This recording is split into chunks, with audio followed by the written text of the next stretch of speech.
China doesn't have a big history in racing, such as Japan and America, but they still have a decent one. They've hosted F1 races, WEC races, and even had a Chinese driver win the 24 Hours of Le Mans. This video is going to be joined to me by Abby, who will help me cover the racing history of China. This video will be split up into 5 parts: the start of Chinese racing, China's F1 track, the Chinese F1 driver, China and endurance racing, and Chinese drivers in Le Mans. The start of the racing spirit. Racing would first start as horse racing in China with the Shanghai Race Club, founded in 1850. They would be massive, but they would be affected by the new communist government, and they would have to shut down. But in 1911, the Chinese government would open it back up, but it would be their own version of horse racing called the Jingwan Racecourse. China would mainly stick to horse racing, but then in the 1990s, China would start to go into the motorsport scene with a street race in one of their big city of Zhuhai. This race would be for a sports car race, but they didn't plan on racing in Zhuhai at first, but they didn't have a racetrack ready for them to race. But in the 1960s, Zhuhai would have a race course ready called the Zhuhai International Circuit.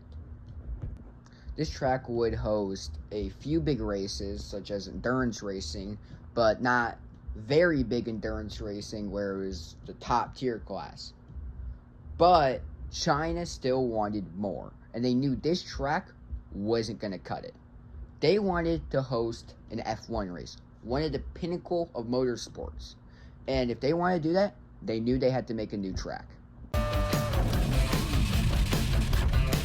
The dream of hosting F1. Shanghai is the place that China would decide to build their new track for the main purpose of hosting F1 races.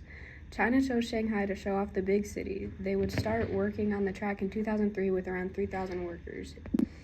It would take around 18 months to build the track, and they would be able to host an F1 race just in time to finish it in 2004. The event would be a huge success and would bring China a ton of money.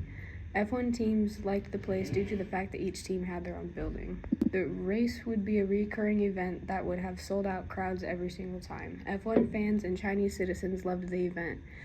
Sadly, in 2020, the track wouldn't show up on the calendar due to COVID. F1 would not come back to the track till 2024. To show off the track, I'm going to show the 2025 pole lap from Max Verstappen for the Chinese Grand Prix.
The single F1 driver. Despite China's presence in F1 with their track, it would take until 2022 where China would finally get their first driver.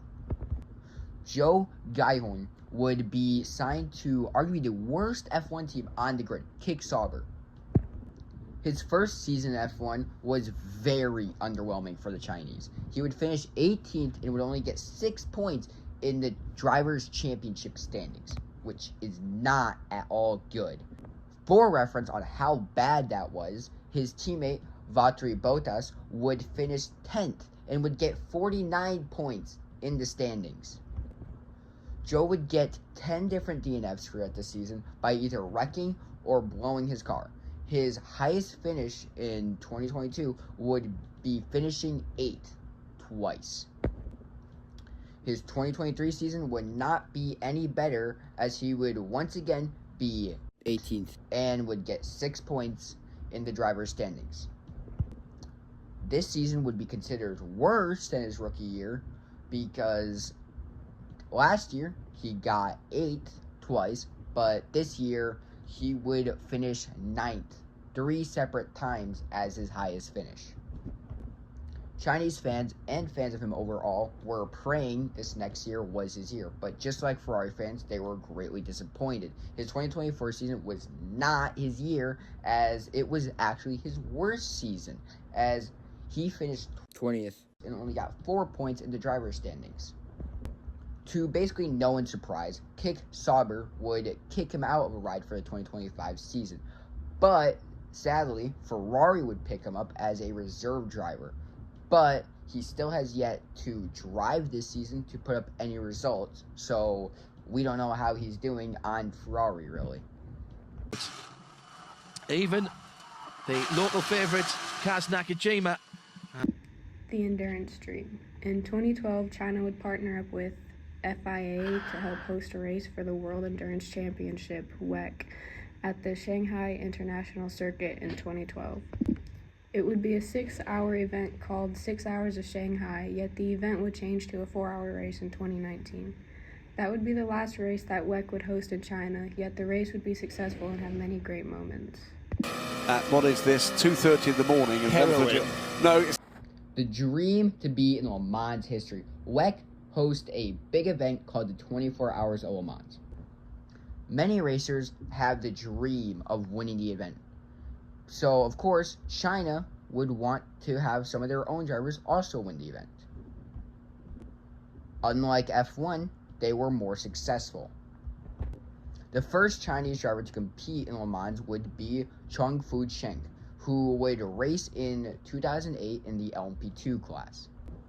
In 2014, China would just say, screw it, let's have 3 drivers all in one car to race. So we would have the first all-Chinese driver lineup in the LMP2 class. The drivers would be Humpin Tong, David Cheng, and Ellery Fong. They would finish 7th in that class, which is not very good for LMP2. In 2017, both David and Humpin would race, but not on the same team. David Cheng would drive a LMP2 car and finish 2nd in the LMP2 class. Humpin would also race a LMP2 car, but would be the first driver to lead the event due to the fact that most of the LMP1 cars retired or fell back. In 2025, China would have Yiffy Ye race the AF Corsa Ferrari. He would have 2 other co-drivers with him, Robert Kubik and Phil Hanson, driving the car along with him. He would fight tooth and nail every time he was racing the car, so it would work out in the end when he was able to help his team win. Yet he wouldn't be able to do the honors of crossing the line and finishing the race. That honor would go to Robert Kubik. Yet without Ye driving, they wouldn't have won it at all. China would finally be able to plant one of their own in Le Mans history after almost 10 years of trying.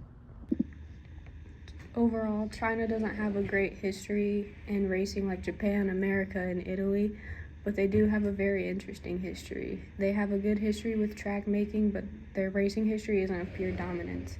It's of trying to prove themselves as racers. They are still trying in F1, and they will try and get more drivers to win Le Mans. Hey, and we made it to the end of that video.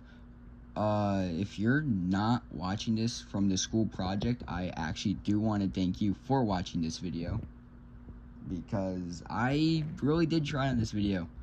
Editing, I figured out how hard that is, but yeah, hopefully you enjoyed the video, and maybe more videos, I don't know.